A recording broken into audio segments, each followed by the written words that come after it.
इस वीडियो में हम लोग देखेंगे जवाहर नवोदय विद्यालय प्रवेश परीक्षा क्लास 11 सोशल साइंस का और चैप्टर जिसका नाम है नेशनलिज्म इन इंडिया के कुछ क्वेश्चंस।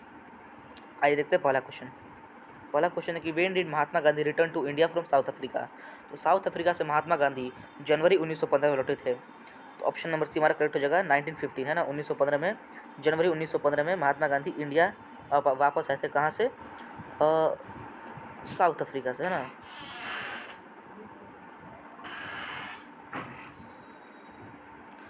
आज सर नेक्स्ट क्वेश्चन है कि what did the Rowlatt act 1919 परज्यूम, है ना। रॉलेट एक्ट 1919 क्या था? तो पहला ऑप्शन है कि detention of political prisoners without trial. Option B है forced recruitment in the army. Option C forced manual labour. Option D है equal pay for equal work. तो एक्चुअली जो रॉलेट एक्ट वो क्या था? ये था सर, अच्छा सिंपल भाषा में समझे तो नो अपील नो वकील नो दलील, यानी कि बिना किसी सबूत के, बिना किसी गवाह के और बिना किसी वकील के, बिना किसी के आपको 2 साल के लिए जेल भेज दिया जाता था अगर आप किसी सोशल एक्टिविटी करते पकड़े गए, है ना। तो नो अपील नो वकील नो दलील, यही था रॉलेट एक्ट। तो साहब इसमें क्या था ना कि detention of political prisoners without trial, बिना किसी ट्रायल के जेल भेज दिया जाता था, है ना, 2 साल के लिए। तो ऑप्शन नंबर ए हमारा करेक्ट हो जाएगा। रॉलेट एक्ट क्या था? तो सर रॉलेट एक्ट यही था कि बिना किसी मतलब बिना किसी मतलब के बिना किसी जुर्म के, नो अपील नो वकील नो दलील, बिना किसी चीज़ के आपको 2 साल के लिए जेल भेज दिया गया था और विदाउट ट्रायल। अभी ट्रायल भी नहीं होगा आपका।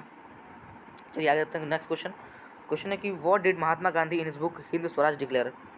तो हिंद स्वराज में मेनली महात्मा गांधी ने लिखा था इस चीज़ के बारे में कि अगर हम लोग ब्रिटिशर्स को कॉपरेट नहीं करेंगे तो वो लोग ज़्यादा दिन तक इंडिया में टिक नहीं पाएंगे, है ना। तो उसी बारे में लिखा था और उसी के बाद मतलब उसी के क्या और उसी के बेस पर उन्होंने एक चालू किया था सिविल नॉन कोऑपरेशन मूवमेंट, है ना। उसी के सोर्स पे मतलब उसी के चालू किया था नॉन कोऑपरेशन मूवमेंट। तो ऑप्शन नंबर कौन सा करेक्ट हो जाएगा? British rule India because the latter was military weak. British rule India because the Indians cooperated. हाँ, option number B, British rule India because Indians cooperated with them. Indians Britishers को cooperate कर रहे थे, अगर नहीं cooperate करेंगे तो britisher with in 1 year वो लोग इंडिया को छोड़कर चले जाएंगे। तो यही था उनके बुक में हिंद स्वराज में। नेक्स्ट क्वेश्चन देखते हैं। क्वेश्चन है कि what did the term picket refer to. आपने एक एनसीईआरटी में टर्म देखा होगा कि पिकेटेड लिकर शॉप्स, है ना, लिकर शॉप्स को पिकेट किया गया है। तो पिकेट का मतलब क्या होता है? तो पिकेट का मतलब होता है कि शॉप में जो एंट्रेंस होता है उसको बंद करना है ना। ऑप्शन में दिया हुआ आपको protest by blocking shop entrances. तो शॉप के जो एंट्रेंसेस तो उसको ब्लॉक कर दिया जाता था, उसी को बोलते हैं पिकेट, है ना, ताकि वो लोग वहाँ पे ना जा पाएँ, वहाँ पे ना जाएँ। तो ऑप्शन नंबर सी हमारा करेक्ट हो जाएगा, protest by blocking shop entrances. Next question देखते हैं। हु लेड द पीजेंट्स इन अवध। तो पीजेंट्स में अवध में पीजेंट्स को कौन लेड कर था? तो बाबा रामचंद्र सन्यासी जी। Option number C, Baba Ramchandra सन्यासी। नेक्स्ट क्वेश्चन देखते हैं। What did the term begar means. तो बेगार का मतलब होता है कि बिना किसी पैसे दिए काम करना, है ना। जैसे हम कोई किसी को रखते हैं और उससे बिना पैसे दिए हम उससे रेगुलरली काम कराते हैं। जैसे आज क्या होता है आजकल में कि लोग किसी को रखते हैं तो उसको पैसे देते हैं, यानी उसको वेजेस देते हैं, है ना, कुछ पैसे देते हैं। तो वही बिना पैसे के काम कराते हैं तो उसको बेगार बोलते हैं। तो विदाउट मनी जब हम किसी से काम कराते हैं तो उसको बोलते हैं बेगार। तो ऑप्शन नंबर कौन सा? पेमेंट ऑफ वेजेस, बिल्कुल नहीं। High rent demanded by landlords. Option C labour without payment. हाँ, लेबर विदाउट पेमेंट, है ना, बिना किसी पेमेंट के लेबर कराना है। नेक्स्ट क्वेश्चन देखते हैं। What was the effect of non cooperation movement on plantation workers in Assam. तो आसाम में नॉन कोऑपरेशन मूवमेंट से क्या इफेक्ट हुआ प्लांटेशन वर्कर्स को? तो जैसे ही नॉन कोऑपरेशन मूवमेंट्स के बारे में उन्होंने सुना, प्लांटेशन वर्कर ने सुना, तो उन्हें लगा कि हम अब फ्री हो चुके हैं इन प्लांटेशन वर्क से। तो वो लोग क्या करने लगे, अब मूव करने लगे अपने होम टाउन की ओर। अब उन्हें अच्छे से पता नहीं था कि ये क्या होता है, बस उन्हें इतना लगा कि हम अब मूव कर सकते हैं। उन्हें यही लगा नॉन कोऑपरेशन का मतलब। तो क्या हुआ देखते, ऑप्शन क्या है? They left the plantation and headed home. बिल्कुल ऑप्शन ए।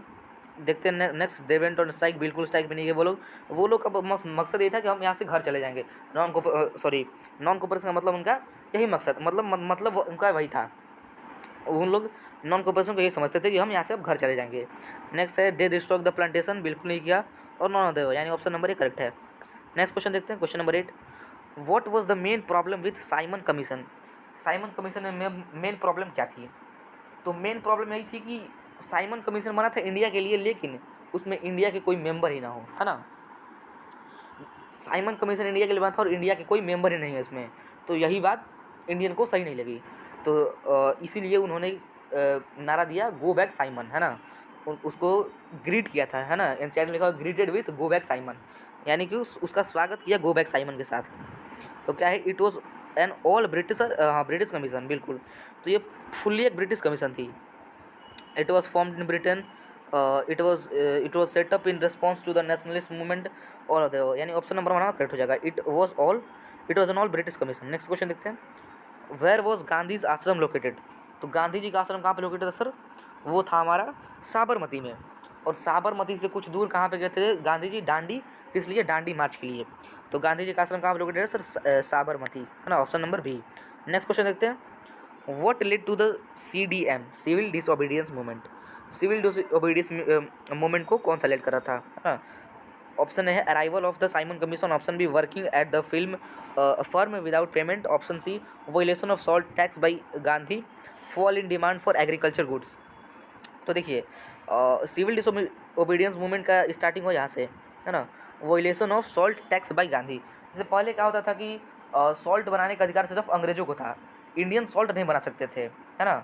तो उसके बाद क्या हुआ कि गांधी जी ने सॉल्ट लॉ को ब्रेक किया, और ब्रेक करते ही हमारा शुरू हो गया civil disobedience movement.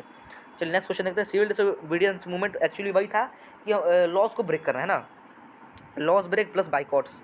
Next question देखते हैं, हु वेर सनातनीज। तो आप सभी लोग जानते हैं सनातनीज कौन है सर, हाई कास्ट हिंदू, है ना, हाई कास्ट हिंदू को हम लोग बोलते हैं सनातनी, वो लोग आप लोग आज भी जानते होंगे किसको बोलते हैं। नेक्स्ट क्वेश्चन देखते हैं, who organised the Dalits into DCA, depressed class association. तो महात्मा गांधी तो बिल्कुल उसके खिलाफ थे, सुभाष चंद्र बोस, जवाहरलाल नेहरू, BR अम्बेडकर, है ना। तो भीमराव अम्बेडकर ने DCA बनाया था, डिप्रेस क्लास एसोसिएशन, और उसमें दलित्स को ऑर्गेनाइज किया था, option number D. Next question देखते हैं, what moved Abanindranath Tagore to paint the famous image of Bharat Mata. तो भारत माता को भारत माता का जो फेमस इमेज है उसको बनाने के लिए अवनींद्रनाथ को किस चीज़ ने मूव किया, है ना, किस चीज़ ने उनको सपोर्ट किया, नहीं कुछ चीज़ ने, जैसे इंडिया में कुछ उस टाइम पे मोमेंट चल रही थी ना, तो जिसकी वजह से उन्होंने भी सोचा कि हम एक इंडिया को रिप्रेजेंट करते हैं ना, एक इंडिया को रिप्रेजेंट करने के लिए उन्होंने भारत माता को बनाया। तो उस टाइम पे क्या चल रहा था, सिविल डिसोबीडियंस मूवमेंट, स्वदेशी मूवमेंट, क्वाइट इंडिया मूवमेंट। तो सिविल डिसोबीडियंस मूवमेंट तो उससे पहले चला था, है ना, स्वदेशी मूवमेंट, स्वदेशी मूवमेंट उस टाइम पे चला था जब इन्होंने बनाया था, अवनींद्रनाथ टैगोर ने भारत माता को बनाया था, है ना, भारत माता की पेंटिंग को बनाई थी। चलिए नेक्स्ट क्वेश्चन देखते हैं, who wrote the Vande Mataram. Vande Mataram को किन्होंने लिखा है, option A Bankim Chandra Chattopadhyay, option B Rabindranath Tagore, option C Abanindranath Tagore, option D Sardar Vallabh Bhai Patel. तो इस क्वेश्चन को हम लोग पहले भी कर चुके हैं, इसका ऑप्शन नंबर ए करेक्ट होगा, Bankim Chandra Chattopadhyay, option number A. इसको चटर्जी भी बोलते हैं और चट्टोपाध्याय दोनों बोलते हैं, बंकिम चंद्र चट्टोपाध्याय फिर बंकिम चंद्र चटर्जी। नेक्स्ट क्वेश्चन देखते हैं, और लास्ट क्वेश्चन ये क्वेश्चन नंबर 15, है ना, लास्ट ऑप्शन फिर से नहीं आ रहा है।